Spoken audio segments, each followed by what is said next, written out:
Hi, and welcome to this live reading from the season finale, Paranormal Talent Agency Episode 6 by Heather Silvio, and this is presented by Itsy Bitsy Book Bits. Chapter 1. Television reporters get used to being eyed with suspicion, but usually those doing the eyeing are human. Not this time, I didn't think. The attractive man had stared at me the moment I entered the cafe. Sopranaturale, where all the non-humans hung out. I glanced around at the framed pictures of pastoral Italian scenes and classic checkered tablecloths on two tops scattered throughout the front of the cafe. Stepping closer to the man, the scent of flowers and earth reached me. "You smell sweet," I blurted out. "Is that some kind of cologne or an essential oil you're diffusing?" The man's eyes widened and narrowed. "May I help you?" Refusing to be thrown by his non-response to my question, I smiled wide and extended my hand.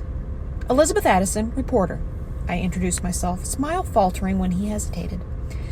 An imperceptible sigh, and then his large hand engulfed my smaller one. Breath caught in my throat at the tingles that raced through my body. I snatched my hand back, and he smirked. "Antonio DeMeo, owner of this fine establishment." His chocolate brown eyes took in my appearance, a bit bedraggled due to a short rain.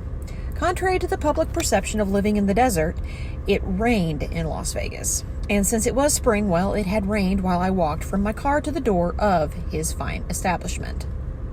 I attempted to smooth down my short, curly brown hair, frizzy from the humidity, and then ran my hands down the sides of my simple blue shift. Antonio's eyes followed the movement, the smirk morphing into something more complex. His eyes snapped back up to mine. "May I help you, Miss Addison?" "Please call me Liz," I responded by reflex. "Then call me Tony." I nodded. "Tony, I'm meeting Catherine Rodham. Do you know her?" "Because all supernaturals know each other?"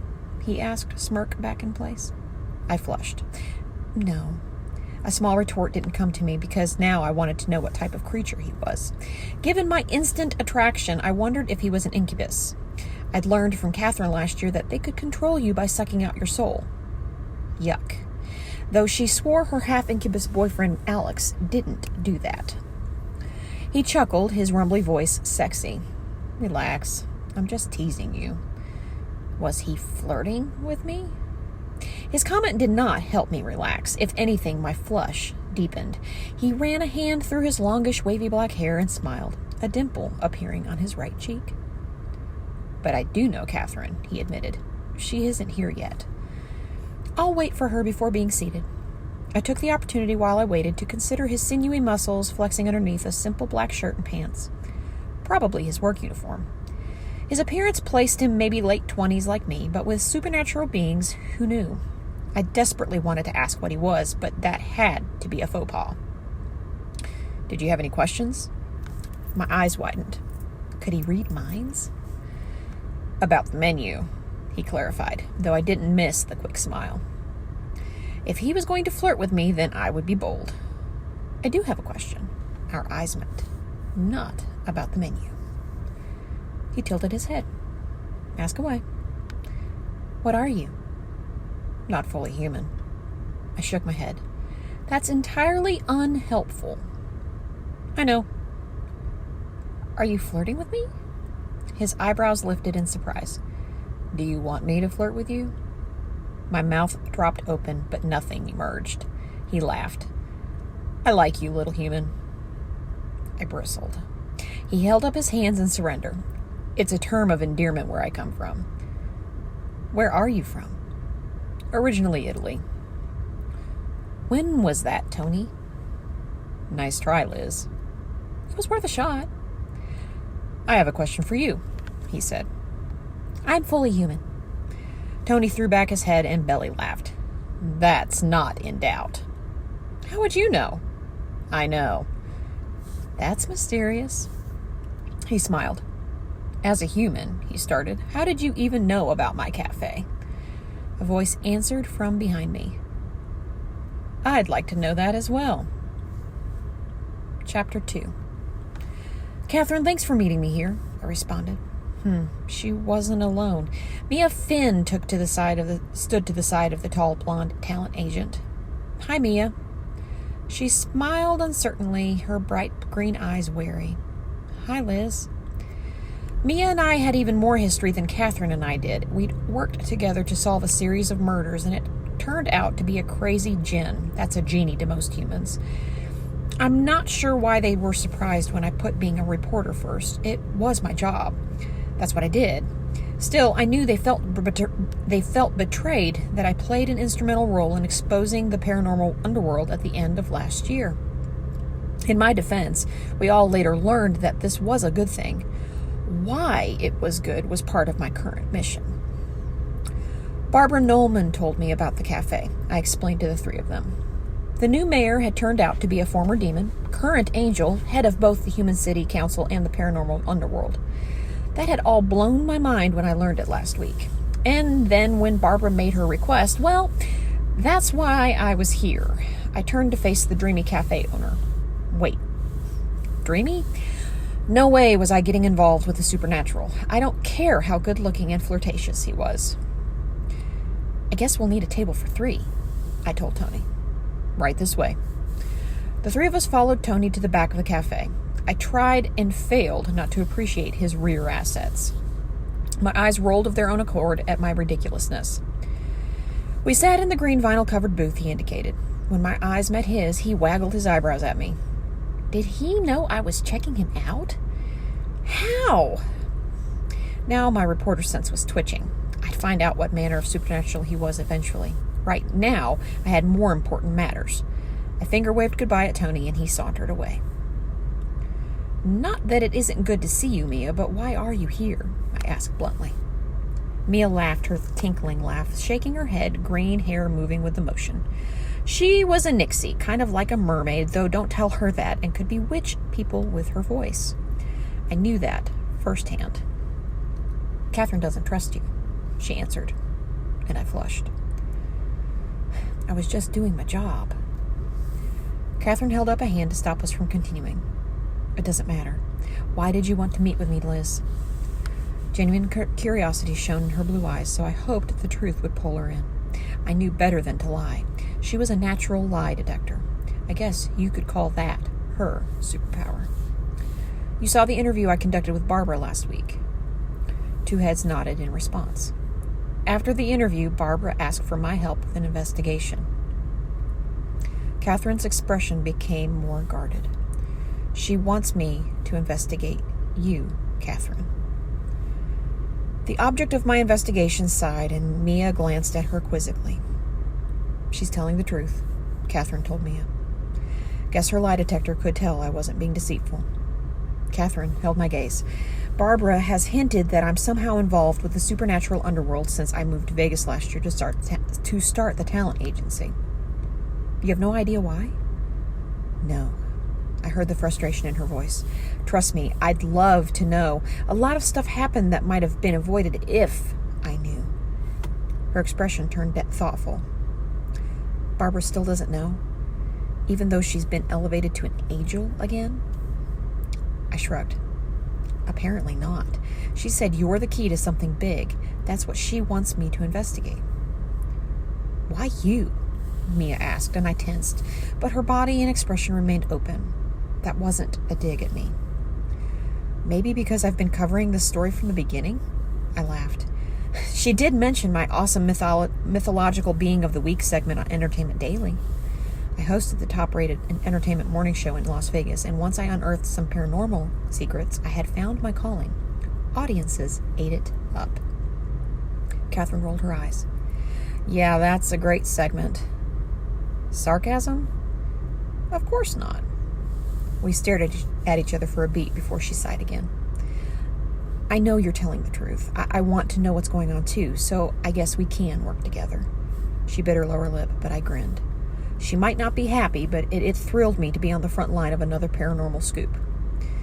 "You'll help too?" Catherine asked Mia, who was already shaking her head. "I'd love to, Catherine. You know that, but I have a new movie going into production." "Say no more," Catherine interrupted her. "If you say I can trust Liz enough." "Hey!" This time I cut Catherine off. No need to be rude. I wasn't being rude, Liz. Mia giggled and a sense of calm wrapped the table. Watch it with the bewitching, I warned the Nixie. Sorry, she said, though she did not seem sorry. I didn't want you guys to get off track. She stared at Catherine. You'll know if she's lying. I wouldn't worry about it. True. I clapped my hands in delight and the women smiled. This will be exciting. I can't wait to find out what the heck makes you so important. I mean, yes, she knew if someone was telling the truth or not, but she didn't have real powers. I didn't think. The ladies distracted my wandering thoughts by exiting the booth. I hurried to join them. I wish you both luck, Mia said. Please let me know if I can do anything. I'll miss working with you on this. A pang of regret hit me. We had fun investigating those murders. I genuinely liked Mia. And Catherine, I suppose, though I didn't know her as well.